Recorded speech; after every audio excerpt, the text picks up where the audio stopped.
Hey everyone, I'm working to hit 1,000 subscribers and I need your help to get there. If you enjoy this content, please hit that subscribe button right now. 49er faithful, this one is picking up some serious steam, and I mean that.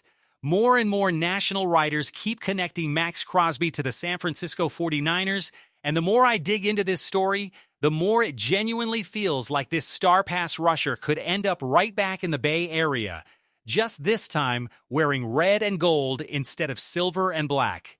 Let's break down exactly what's fueling this fire, because there's a fresh detail at the center of it that has the entire league buzzing all over again. Let's set the stage first, because context matters enormously here. We've talked about this Crosby connection throughout the offseason, and honestly, the more people write about it, the more the entire premise just makes sense to me. San Francisco finds itself, whether they fully embrace it or not, smack in the middle of a genuine defensive arms race in the NFC West. Look at what the Seahawks did on their way to winning it all most recently. Look at what the Rams just did this offseason, bringing in a shutdown cornerback and arguably the best overall football player in the entire league to anchor their front. The 49ers have made real, impactful moves of their own this offseason too. But adding a player like Max Crosby would genuinely put this roster over the top. One national writer recently published a piece with a headline that gets right to the point, arguing that Crosby essentially holds the key to unlocking San Francisco's Super Bowl aspirations. And honestly, faithful, I don't think that's an exaggerated claim in the slightest. Crosby is squarely in the prime of his career right now. Don't let the injury concerns from last season scare you away from this idea either, especially given everything San Francisco's own roster has already battled through with injuries recently. This man is an absolute wrecking ball on the field, one of the very best defensive linemen in all of football, and there's every reason to believe he returns to that exact form in 2026, regardless of which uniform he ends up wearing. Here's the deeper logic behind why this idea refuses to go away. The same underlying reasons that pushed the Raiders to originally agree to trade Crosby to Baltimore back in March haven't actually disappeared just because that specific deal fell apart. Crosby still has several genuine prime years left in his career, but Las Vegas's current rebuilding timeline simply doesn't line up with that window in any realistic way. He wants to be playing meaningful football in December and beyond, even if that ultimately means leaving the only franchise he's ever known. And faithful, if a player is saying he wants to play meaningful games in December, you already know exactly where that road could lead. Santa Clara is exactly the kind of building where meaningful December football happens on a regular basis. The Raiders will presumably get back to that point themselves someday, but almost certainly not during the specific window that represents Crosby's absolute prime. San Francisco has been making genuine win-now moves all off-season long, and a trade for Max Crosby would represent the single biggest win-now move of them all, arguably even bigger than landing Mike Evans in free agency. And the Raiders would have real legitimate incentive to actually engage in a trade like this. Yes, it stings to lose a talent like Crosby in the short term, but in return, Las Vegas would collect substantial draft capital to keep fueling their own rebuild around their young core. So what would an actual trade package look like? There have generally been two competing schools of thought floating around. Some believe a deal built around young defensive lineman Kyle Williams, combined with a first-round pick and maybe an additional Day 2 selection, gets this done. Others believe Las Vegas simply demands 2 future first-round picks outright for a player of Crosby's caliber. To be clear, I'm personally not advocating for including Kyle Williams in any package here. Even though his rookie season got cut short, I think he's got real long-term potential to be a very good defender on this roster, particularly as a run stopper. But if the mentality here is genuinely win now, and I believe it should be, Crosby represents about as pure a win-now move as this front office could possibly make. So the real question becomes, what is John Lynch actually going to do? Just because this move hasn't happened yet doesn't mean it isn't still going to happen. And this brings us to the detail that reignited this entire conversation over the past week. Crosby's surgically repaired knee appears to be trending in a genuinely positive direction.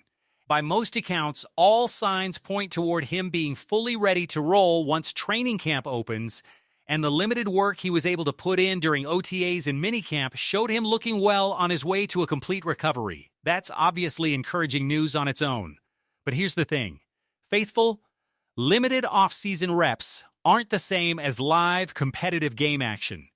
Realistically, nobody is going to know exactly how fully healthy Crosby truly is until real training camp practices get underway.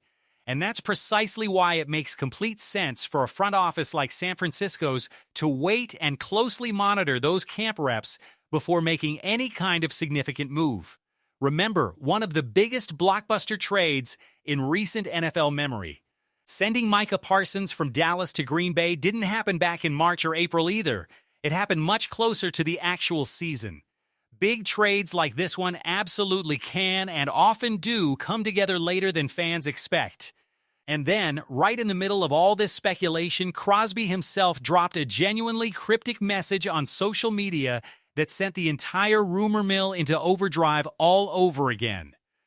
Posting directly to X, Crosby wrote, and I'm quoting this exactly, "Stop people pleasing. Handle business accordingly." Now, my honest read on this, faithful, is that this is very likely just a general motivational mantra Crosby lives by, rather than some kind of coded signal specifically about wanting out of Las Vegas. But regardless of what he actually meant by it, that single post was more than enough to send multiple national outlets scrambling to write fresh articles ranking his top potential trade suitors all over again, with more than one of them naming San Francisco as the single most logical landing spot on the entire list. Interestingly, at least one of these updated trade proposals floated the idea of the 49ers including wide receiver Brandon Ayuk directly in the framework of a Crosby deal. Now, I have to be honest with you here, faithful. Given everything we already know about how far that entire situation has spiraled this summer, I genuinely don't see San Francisco actually needing to attach Ayuk to make a trade like this work. That specific saga appears to be heading toward its own separate resolution entirely, likely without any real trade partner willing to take on the complications currently attached to his name and his contract. But stepping back from that specific detail, I do believe San Francisco represents the single best positioned trade partner for Crosby right now, full stop. Think about exactly what this roster already has in place. Nick Bosa is working his way back and remains a legitimate Defensive Player of the Year caliber talent. Mykel Williams is also working back from his own injury. This defensive front already features names like Alfred Collins, C.J. West, and rookie Grayson Halton out of Oklahoma, who I'm genuinely excited to watch develop this season. That's already a genuinely strong, deep defensive line on paper. Now picture adding Max Crosby directly into that mix. San Francisco won 12 games last season despite a brutal run of injuries up and down this roster.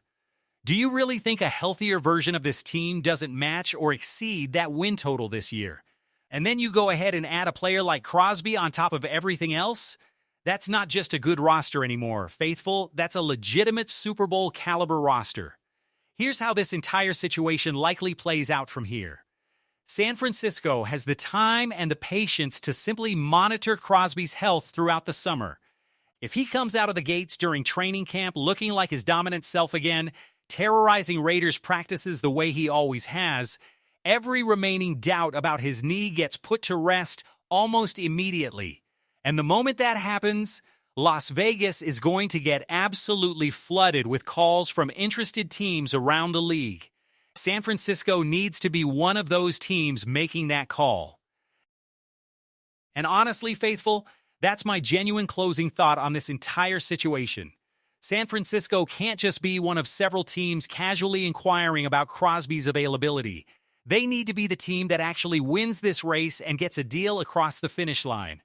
We already know other NFC contenders are going to have real interest here too, because there's never a shortage of teams looking to add a genuinely elite defensive end to their roster.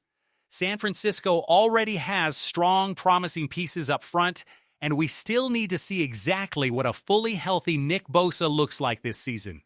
But make no mistake, that's a legitimate Defensive Player of the Year caliber talent already anchoring this front.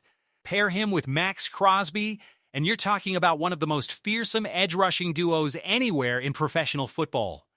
So that's where things stand right now, faithful. This isn't just some story that flares up and then quietly disappears.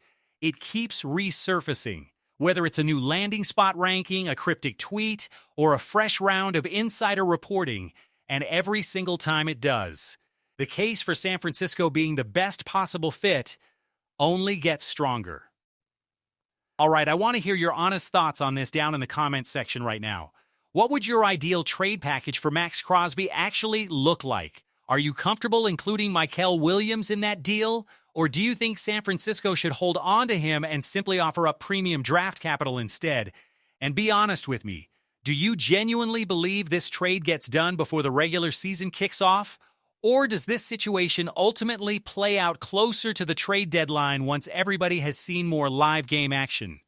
Drop your takes down in the comments below, because I read every single one of them and I want to know exactly where the faithful stands on this.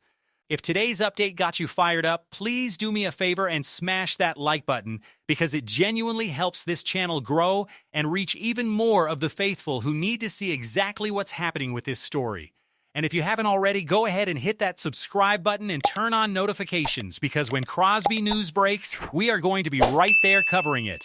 Thank you all so much for watching, and we will see you in the very next video. Go Niners!